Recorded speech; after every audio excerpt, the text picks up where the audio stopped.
Hi, KOIN 6 Meteorologist Josh Cozart here with your latest weather forecast. I want to really kind of dive into exactly what our concerns are as the wildfire threat really starts to ramp up here across the Pacific Northwest, but in particular, the state of Oregon, as already multiple fires are burning kind of uncontrollably across the area. We'll go ahead and just start off with a few images coming in from the Oregon Department of Forestry. Just a unique perspective as fire crews really try to get the upper hand on the fires that are continuing to burn across our area. So unfortunately, a devastating sight to see, but a sight that we've become all too familiar with, unfortunately, here in the Pacific Northwest as that fire threat continues to grow. With each very hot and dry summer. This is coming out of the microwave tower fire area, I should say. And you can see those smoky conditions still ravaging and causing quite the scene for us out towards that area. Now, as far as the fire threat goes, it's still ramping up as we have the potential for some thunderstorm activity to do just the same. But you can see all of the devastating wildfire smoke as really kind of impacting much of our area, much of the state of Oregon, and all of this wildfire smoke, it is on the move, traveling out towards the east, so impacting the Rocky Mountain states, the high plains, the central plains, and in some cases even traveling as far east as the east coast as the jet stream gets kind of caught up with all of this wildfire activity. So an unfortunate sight to see, but at least the Portland, the Willamette Valley, the Vancouver area, the coastline, all kind of steering clear of some of the worst of these conditions. So again, if you're just now joining us here on this KOIN Now, Facebook, TikTok, Instagram, wherever you may be watching live, just want to give you a little bit of an update on that potential increase in wildfire activity here in the state of Oregon as we work our way into Wednesdays. The hot, dry, sunny conditions remain, but also the threat of thunderstorms starting to ramp up out towards the east as well. So here's a bit of a mosaic of what's actually going on here across our area. So the gray shaded counties, that's going to be where an air quality alert is in place. No surprise there as we continue to see the impacts with this just continuing on as those fires do just that. Now, the red area, that's where a red flag warning is in effect. So that's where our wildfire potential is going to be at its greatest and remain elevated as we work our way through the next several days, unfortunately. And then on top of that, in the mix, a flash flood watch. That comes as potentially heavy downpours are expected to move through the area as we work our way into the next several days. So a really less than ideal situation for us as we work our way through the rest of this week. As far as the air quality goes, still suffering for much of our area. You can see a lot of those yellows, the orange, the red dots.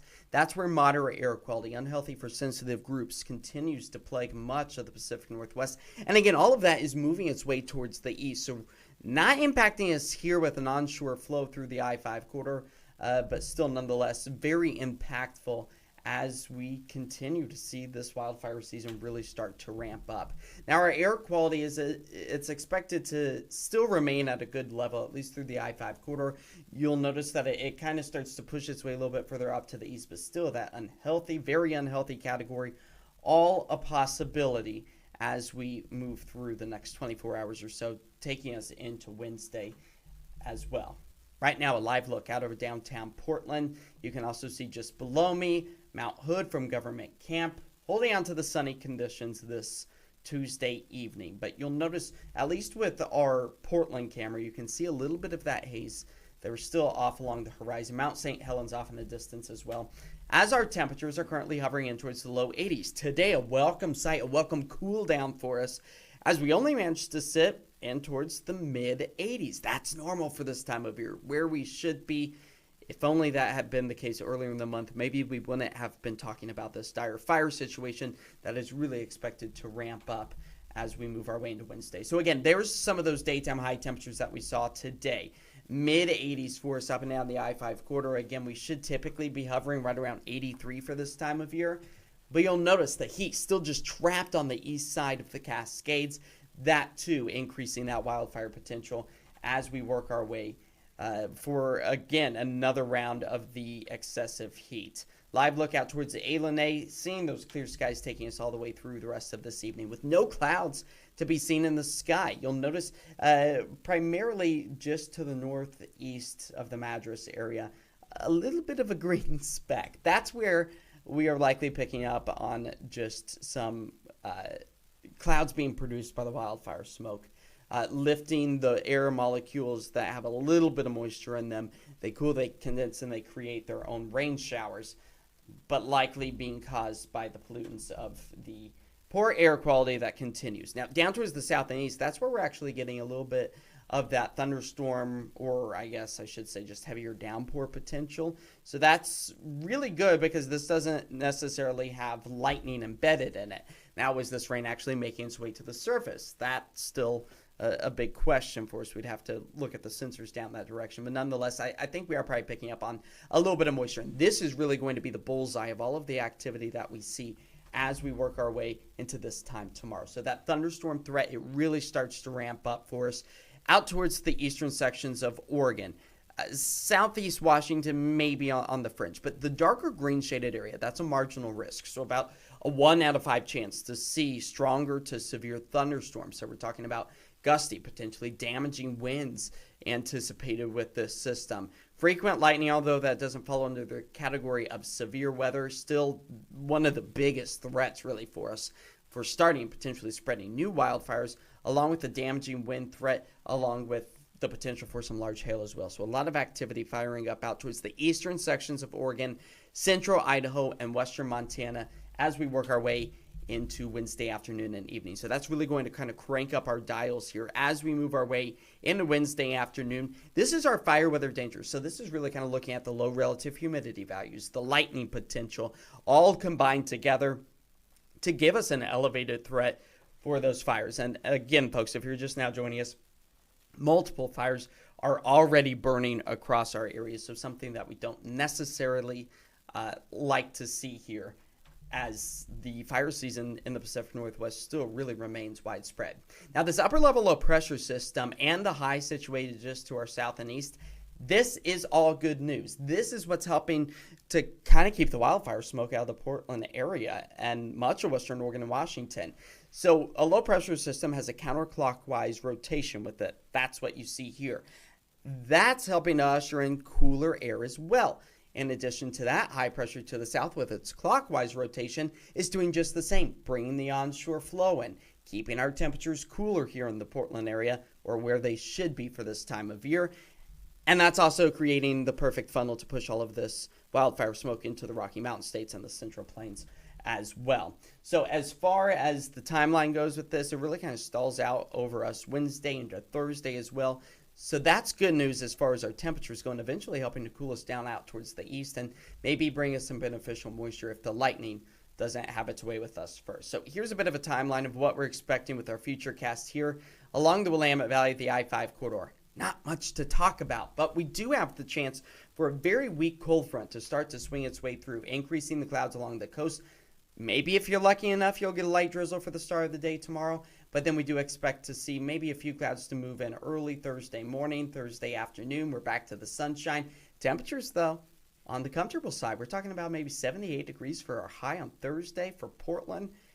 We were able to fall back into the mid-70s and right around 77 degrees or so yesterday. So it will feel nice out there, especially in the evening hours. It's almost going to feel a bit like a cool down. Now, I think some of these rainfall totals are a little bit on the aggressive side. We can be hopeful, though, that some of the models are spitting out 1/100th of an inch of rain. So that's a couple of drops into the rain gauge. And maybe seeing that out along the coastline as well with just a couple of more.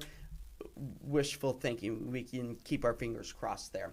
Now, 57 degrees, that's where we expect to fall to tonight. Skies will be clear here in the Portland metro area.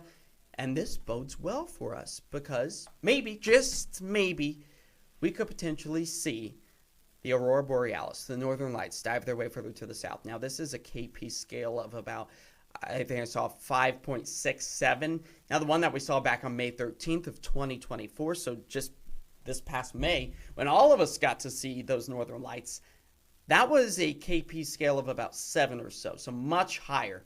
Not likely going to be diving their way as far south as what we saw back in May, but nonetheless, it does dip its way a little bit further to the south. So if you are in the Portland, Vancouver metro area, much of the Pacific Northwest, any of the northern states, Great Lakes, New England, just look to the northern horizon tonight, and maybe, just maybe, if the clouds are clear enough for the wildfire smoke isn't stopping your view, you might be able to see a glimmer. And remember, back in May, if we learned anything, you can see them best through your camera phone as opposed to the naked eye.